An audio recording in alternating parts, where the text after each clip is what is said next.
makapag-share sa inyo. Dapat si Ate Nicole lang nandito ngayon.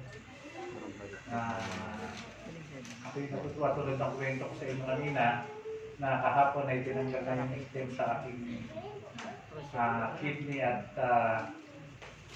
pati catheter. Kaya sabi ko maglilipod muna ako. Dahil lang merong mga balakid talaga na ginagawa ang kaaway na ayaw niya. Pero bakit tayo papatalo? Ilang araw tayo sa hospital? Mula Miyerkules sa Lunes. Ilang araw. Alam niyo, pag nasa hospital, nakakainit. Alam niyo, nung ako'y ginala sa inadmit sa hospital, sana solo ang kwarto, private room. Pero walang available. Nung ako'y in-x-ray na, ang daming test na ginawa, sinuulat pa nga ako ng headlock dito na karayom na napakalaki sa ugat. Ang purpose naman ng headlock ay para isa na lang ang injection. Ang dextrose, ang lahat ng papalanin, dito tusok. Kasi katulad ng araw, tusok dito, tusok doon, ngayon, isa na lang. Pero napakasakit yung pinapasok. Sasabihin lang na nagpapasa ko, hinga ng malalim. Saka nagkapala doon sa registration namin na nakaka-inspire ng kanilang awit. Tapos dinala ako sa x-ray room. Okay, dinala sa x-ray room. Inantay namin ang result.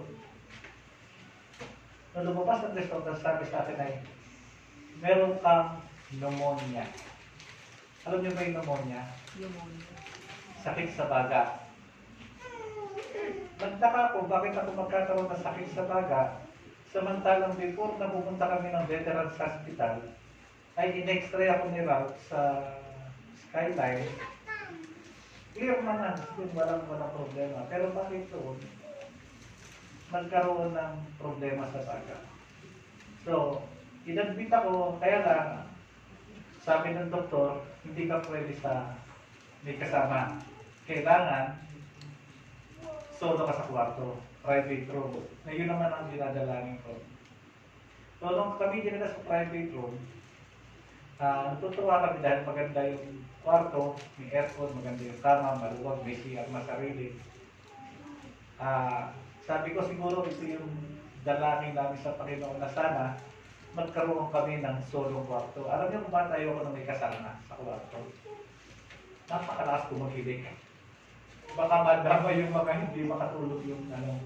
Nung unang hatid nga sa amin nagkamali ng sa room 263, pagpasok namin, walang aircon at meron ng 3 pasyente. Nagpumalag si Hani, sabi niya, alam mo private room. So, dilipat kami sa kwarto 252. So, ayun na, maganda yung kwarto. At sabi ng doktor sa akin, kasi meron yun, ang schedule ng operasyon ay Huwebes, baka hindi matuloy ang operasyon dahil sa iyong pneumonia. Ang nakalagay sa record ng pulmonologist, tama ka ba? Pulmonary ay nasa high risk ka, sa delikado na operahan ka. Ano itutuloy ba natin, sabi ng doktor? Nagtutok ituloy nyo. Alam mo, ganito gagawin sa'yo, tutubuhan ka sa bibig. Yun ay antay, standby, para kung ano lang ang mangyari ay may save ka namin. Magkakaroon ng mga aparato doon sa paligid mo. At hanggang sa paglabas mo sa operating room, nasa kama ka na, ay nakatubo ka pa. Isa pa, kinakatakutan ko, ay yung general anesthesia, yung papamalapiti ka injection dito sa spine. Ewan ko sino nakaranas sa inyo dito, gano'n. Injection ako sa spine yun, nakakatakot. Sabi na nakakasakit daw. Sabi naman, si Darren nakaranas na. Nung siya na wake of day Lucas. E di nung dinalo na ako sa private room, sa operating room, ang sabi ko lang sa Panginoon Panginoon, kayo na po ang bahala sa akin. Ang hinihiling ko lang ay sana po hawakan niyo ang kamay ng mga doktor na hahawak sa akin. Hahawak sa pinahirap yung buhay at lakas at katawan na sinira ko. Dami ko, Panginoon, ako po may kagagawa ito. Kaya wala akong karapatan mag-question sa inyo kung bakit ako nagkaganito. Kasalanan ko to. Mahilig ako sa paan, sa patis, sa buong, sa pizzeria, junk foods, at marami pang iba. Kaya nung ako'y pinasabi, sabi ng doktor, good news, yung bandang bago pasok, nasa Luis ka na, wala na yung pneumonia, nawala. Ito mo naisip na, Panginoon, napakagaling talaga. Yung nahitan lang para magkaroon ako ng private room. So, nung ako'y papasok na sa private sa operating room, alam mo, alas 3 yun. Sabi sa akin, sige, pasok na tayo sa tanggalin mo na lahat ng damit. Nilagyan ba ako ng gown? Nasikaso ako. Tapos, yung dextrose ko rin, nilagyan ng injection. Tapos, nilagyan ng oxygen na lang, nakatulog na ako. Wala na akong alam. Alas 3 yun. So, nung ako'y nasa recovery room na, may tumapik sa akin na gising ako. Nurse, at saka nakita ako ng kaibigan nila kanili na doktor, si Dr. Duglaw, na sabi, oh, Daddy, welcome back. Welcome back. Sabi ko, anong oras na? 9. So, 3, 4, 5, 6, 7, 8, 9, 6 na oras akong nakatulog. Nawala akong nakaalam-alam. Hindi ko alam kung anong ginawa nila sa akin. Sabi, tapos na ang operasyon. Sabi nga, inoperahan ka sa loob ng 2 oras at nahigit. Yung the rest ay sa recovery room, pinabayaan ka lang. Pagpahinga. Sabi niya, ngayon, dadalhin ka na sa kwarto. Sabi ni Dok yung lang. Tapos, bago niya dalhin, ay nag-video ko siya kay Hani. Ito na dali mo, sabi niya, sila Hani kasi nasa labas. Diyan na ako sa aking kwarto. At yun, pinakita sa akin yung bato. Nakita nyo naman yata sa sa ating group chat na ganito kalaki. At meron pang multiple. Ganyan kalaki yung magpapahirap sa'yo. Kung hindi natin tinanggal ito at hindi natin nakita agad, sabi ni Dr. Alpas, malamang dialysis ka na. Kaya napakabuti ng Panginoon, pinakita niya agad sa amin. Simpleng bagay ang nararamdaman ko lang pag uupo ko, sumasipit ng ganito ko. Yun yung kabuti ng Panginoon. Nung ako'y nagpapalila, Webes, Biyernes, nagpalit na si Ate Lucy at si Hannah din. Ano sila nag-alaga sa akin, yun nagpapalakas na ako. Pero ako'y nasa higaan pa, tinatry kong bumangon, hindi ko kaya. Nangalalayan niya ako, pinapakain niya ako, sinusunduan niya ako. Alam yung dalang ito sa Panginoon. Panginoon, salamat kung binigay niyo ako nakasamang ganito. Hindi nagpapataya. At yung aming tindahan ay nagbukas ng araw ng linggo. Na nagbantay ay si Kenneth, si Jea, at si Ram. Lahat yung ginawa niya Lucy ng Biyernes pa lang, may price tag na. Para kung hindi alam ang presyo, at meron hindi alam na pyesa, video call, meron ang ginagawa, naka-video. Araw ng Lunes, si Ralph saka si Harry nila umalis na papuntang Pampanga dahil tinawagan na sa regional hospital ng Region 3 Hospital. At nandun na sila ngayon sa Pampanga. So nabawasan yung magbabatay sa tindahan. Para pati medyo mahaba pa ito at mag-alas 12 na. Gusto ko lang i-share talaga sa inyo. So nagbantay na lang si Kenneth at si JR. Lunes ng umaga, si Kenneth ay tinawagan naman sa kanyang agency na kailangan daw magpa-quarantine na si aalis na sa Agis ng June. So ano yan, urgent, asap. Kaya ang nangyari, nasarado ang aming bintana, si Kenneth ay umalis. Pumunta na ng agency, kinuwarantine siya sa hotel. At ngayon ay nasa matanda yun si Kenneth. Nasa Montenegro. Alam niyo kung nasa yung Montenegro? Nasa mundo pa rin yun. Amerika pa rin ba? Ha? Basta nandito lang siya na ako di Europe ay ano. Kasi ang nasasakupan nila yan hanggang Latin America. Nasarado ang tindahan at Lunes, in-schedule na kami na pwede kami umuwi.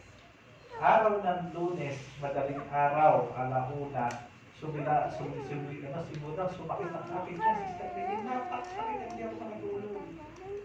Tinawag niya na ang nurse para nakadalawang injection bago ako nakatulog. At after that, ako'y nahiga na sa kama, natulog na. Pero may isang pangyayari na siya na magpakwento mamayang hapon. Ngayon, nung kami nakauwi, pag-uwi namin ng araw ng Lunes, nakalimutan ko na ako hindi pa pala naiihi. So, bumalik kami ng Martes para lagyan ako ng catheter. Maraming istorya. Kaya, ang hinihiling ko lang sa Panginoon,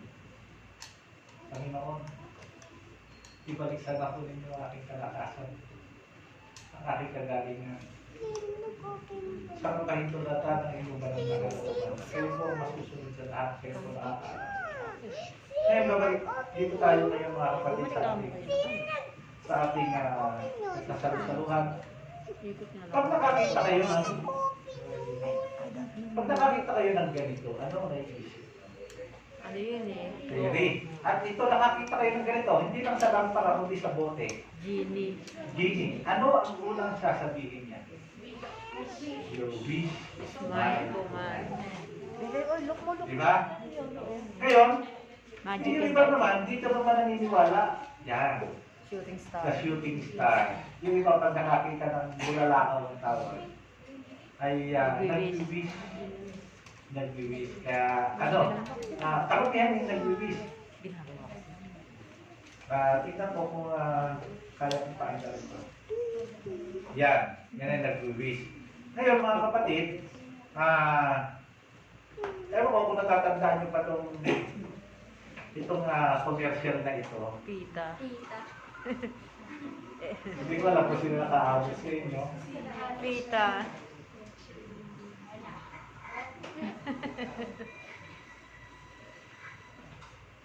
Hinati niya yung pita. At, ayan. Isang kahidingan. Yung sports car, yung red. Kasi kalahati lang ang binili niya. Okay, natatandaan mo ba yung commercial na yan? Kung tatanungin, ikaw, ano ang wish mo sa buhay? May kanya-kanya tayong kahidingan. Diba? Imposible ko lang kahidingan. Sabi nga sa isang sermon, ang Diyos ay hindi nagbibigay ng sapat sa atin.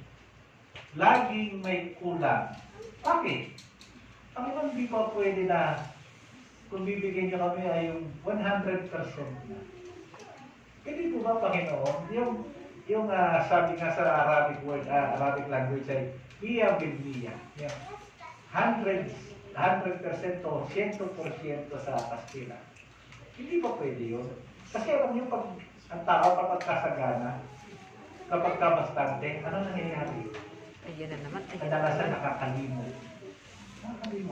So, binibigyan ng Diyos ng kompleto para tayo ay laging kumukonekta sa Kanya. Pansinin nyo, kapag ka merong kalamidad, pag may sakunan, ang simbahan puno lagi.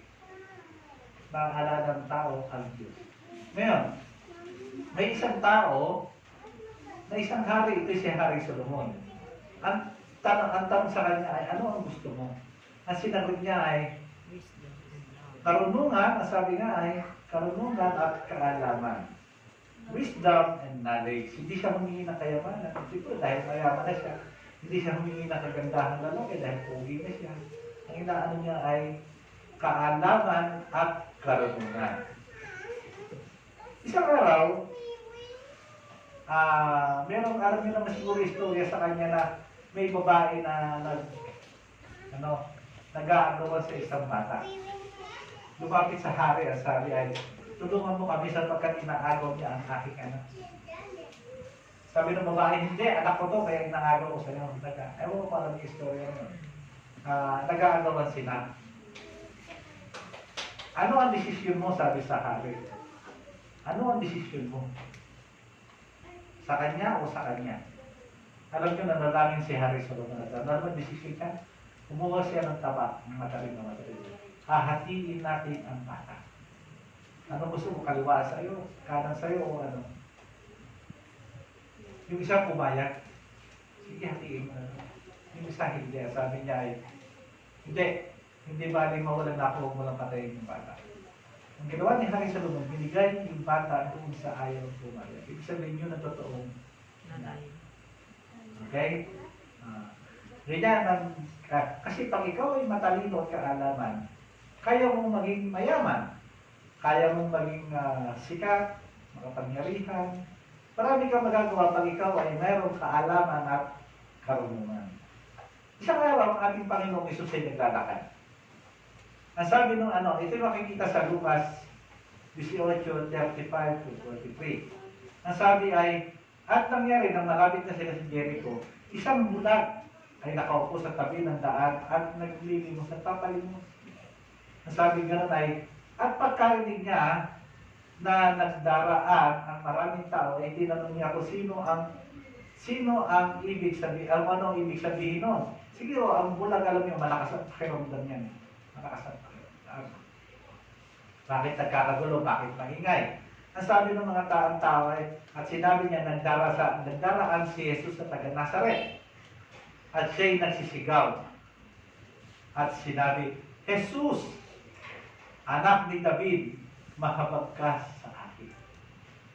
Talagang nagwawala siya. Ang ginawa, inaawat siya nung ibang tao na huwag kang magulo. Si Jesus siya na taga Nazaret.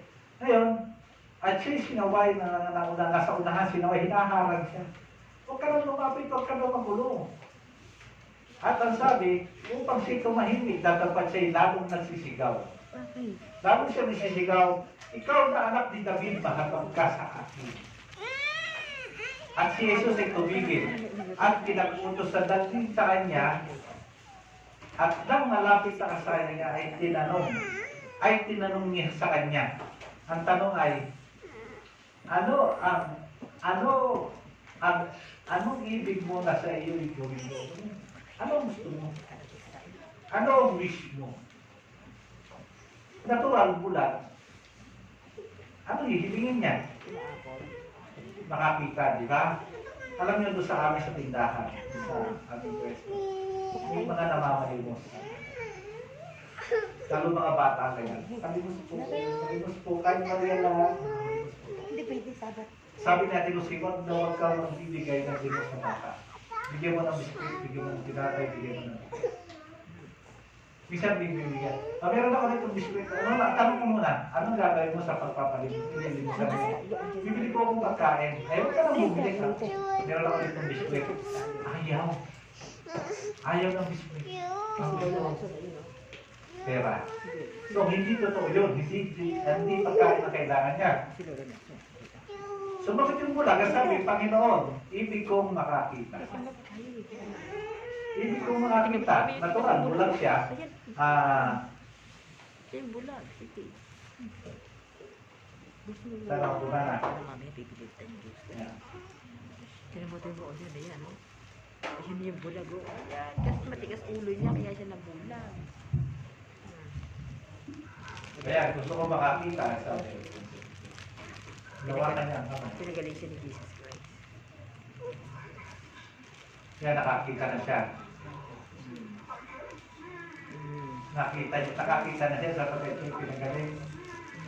I can see, sabi niya. At siya sinasabi nga, at sinabi sa kanya ni Jesus, tanggapin mo yung paningin, pinagaling ka ng iyong pananampalataya. Dapat di ba nakita niya ang Panginoon? At sabi, pagilingin mo ako anak ni David. At pagdakay tinanggap niya ang kanyang paningin at sumunod sa kanya, na niluluwalhati ang Diyos. At pagkakita nito ng buong bayan ay nagpuri sa Diyos. Meron pang isang istorya sa Pool of Bethesda.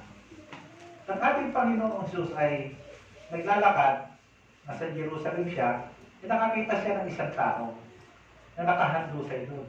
Alam niyo, ang Panginoong Jesus, ito yung magaling na psychologist. Magaling siya na alam niyo, ibisan may mga pulis na tingin pa lang sa tao, alam nila kung gumagawa ito ng kalokohan. May mga pulis na gano'n.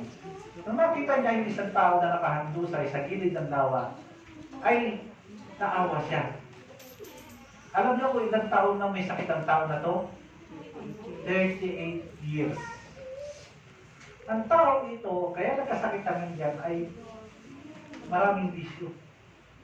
Nasego, kumakain ng kung ano-ano, nagpupuyat, nag-ML, bata pa, ML na ba noon? At kung ano-ano ginagawa. Muling nagtanong ang ating Panginoong Jesus, ibig mo baga bumalik? Nakakita niyo, bakit ang Panginoon ay nagtatanong ng ganyan? Ibig mo bagang bumalik? Ano ang gusto mong gawin ko sa iyo? Lagi niyang tinatanong yan kasi ang tao ay merong tinatawag na yung karapatan o pamalayang pagpili. Ito na nakwento ko sa inyo kanina na kung minsan hindi kita gagawin sige kasaganahan sa buhay. Ngayon, diyan sa lawan na yan, ay kinakalaw-kaw yan ng anghel. Yung tubig na yan. Kapag ka kinalawkaw ng anghel, unahan sa pagdive. Unahan ha, kung sinong mauna, siya ang gagaling. Ang tanong ng Panginoon, ibig mo bagang gumaling? Natural, oo. Tapos, ang nangyari, ay sabi niya, paano kung gagaling? Eh, wala man lang magtapon sa akin pag kinanaw yung tubig ng anghel. Wala man lang magbalibag sa akin doon para gumaling. Paano kung gagaling? Eh, siyempre, paralyzed siya. Talagang totally paralyzed. Wala siyang, ang nakahiga siya, kilos niya, kaliwa, kanan. Talagang totally. Ang tanong, ibig mo bagang gumaling? Matulog sa sagot kung may sakit, opo. At sabi nga, nang makita ni Jesus na siya ay nakahandusay at mapagkilalang siya'y malao ng panahon may sakit, ay sinabi sa kanya yung ibig mo bagang gumaling? At nangyari ay, ang sabi ay, magtindig ka, sabi ng Panginoong Jesus, buhatin mo ang iyong higaan at lumakad ka. Ginawa niya, pinatiklop yung higaan. Ang tawag sa Tagalog pagka ginaganon yung banig. Natatandaan niyo? Nilululun. Lululin mo ang banig. Pinabalumbon. Akala mo, kasi yun ang Tagalog natin, lululin pala binabalumbon. Biglang magtindig ka, buhatan mo yung higaan at lumakad ka. At sinabi sa kanya ni Jesus, yun niya. At nang siya'y gumaling, nakita ng Panginoong Jesus ang kanyang determinadong pananampalataya. Hindi niya man lang sinabi na, Panginoon, paano kung buhatin ang aking higaan? Paano matitindig? Paralisado nga ako eh. Paralisado ako, paano? Pero hindi niya sinambit yun. Ang ginawa niya, sinabi ng Panginoon Jesus, tumindig, binalumbo niya kanyang higaan at lumakad. Nakalimutan niya ng magpasalamat. Hindi niya nakilala kung sino yung nagpagaling sa kanya. Hindi niya natandaan. Naturo sa 38 years, tandaan niya, 38 years sa siya nakahiga. Hindi makakilo. Siguro may mga gusto magpakain lang sa kanya na hinahabot na gano'n. Pero talagang totally paralyzed. Nung siya tumayo at tatakbo na tuwan-tuwa, natural, first time niyang sa loob ng 38 years ay nakalakad siya. Nakalimutan niya na. Nung nakasalubong niya na yung mga tao na siya, sino nagpagaling sa iyo? Sabi niya, hindi ko matandaan eh. Hindi ko matandaan. Hindi ko nga natanong man ako anong pangalan niya. Na hindi nga ako nakapagpasalamat. Pero nung sila nagkasalubong, natandaan niya, ay, ikaw yung nagpagaling sa akin. Sabi niya, ikaw ang nagpagaling sa akin. Sinushortcut ko lang mga kapatid. Sinushortcut ko lang. At para medyo tayo sa ano na eh. Delikadong oras na eh. Sabi ay, ikaw yung nagpagaling sa akin. Ang sagot sa kanya ng Panginoon ay, ikaw ay gumaling na. Huwag ka nang magkasala. Lagi niya sinasabi yan, pinagaling ka ng iyong pananampalataya at huwag ka nang magkasala. Pero merong warning. Baka may mangyari pa sa iyo ang lalong masama. Nakita nyo? Maraming tao na gumagaling sa kanilang sakit. Pero pag gumaling na, bumabalik sa dati. Bibigyan ng gamot daw, inumin mo doon sa loob ng 30 days, once a day. Pag nakaramdam na ng ginhawa, 3 araw pa lang tinitigil na ang gamot. Kasi nakaramdam ng ginhawa, babalik na naman sakit. Minsan nagsa-self-medication. Minsan pag magaling na, ibalik na naman sa dating bisyo. Kaya nga sabi, baka mangyari pa sa iyo ang lalong masama. Nung ako'y naoperahan, yun ang pinangako sa Panginoon. Panginoon, pinapangako ko sa inyo.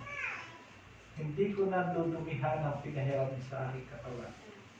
Hindi ko na hahayaan ito ay madumisan ko. Itulungan niyo lang po ako na para lumakas muli, na gumaling muli. Alam niyo mga kapatid, ang sarap ng pagkain, lalo na chichirya. Ang paborito dati ay Nova, Yatos, at saka yung Lays. Ang Lays sa sarap, lasang-lasang bacon talaga. Tapos ang paborito ko iniinom, C2, iced tea, at saka yung root beer. Sarsi. Yan ang lagi ko Dati, iniinom. noong doon, noong may sari-sari. Napakasarap. Napakasarap gumawa ng kasalanan.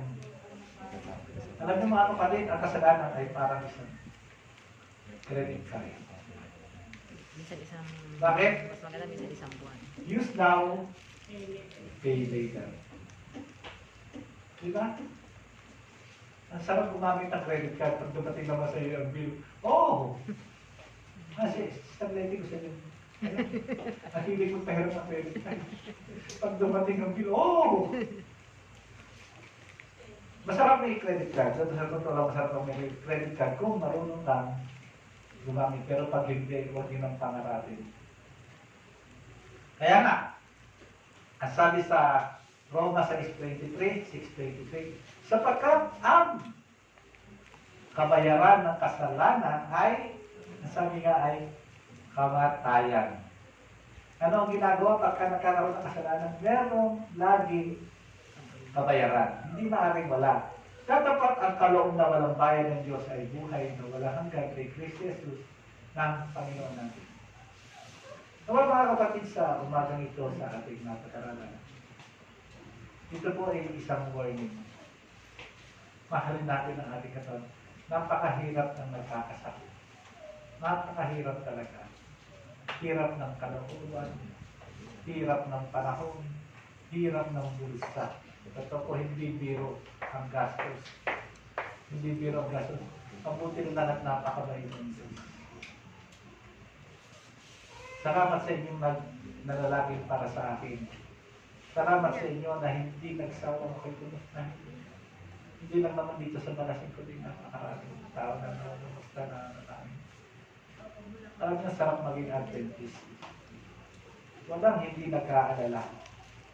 Walang hindi nagkakaroon ng paglalakas loob na kaya mo yan. Kaya mo yan. Kaya nga sabi ko sa inyo, ang sakit na dinanas ko ay wala sa kalimpikan na ginawa ng Panginoon para sa ating mga kasalanan. Kaya purihin ang Diyos. Hanggang dito lang mga kapatid, na sana tayo nakinabang sa mga araw na ito. At nawa ang kalooban ng Diyos sa aming masarap. Happy Sabbath po sa inyo.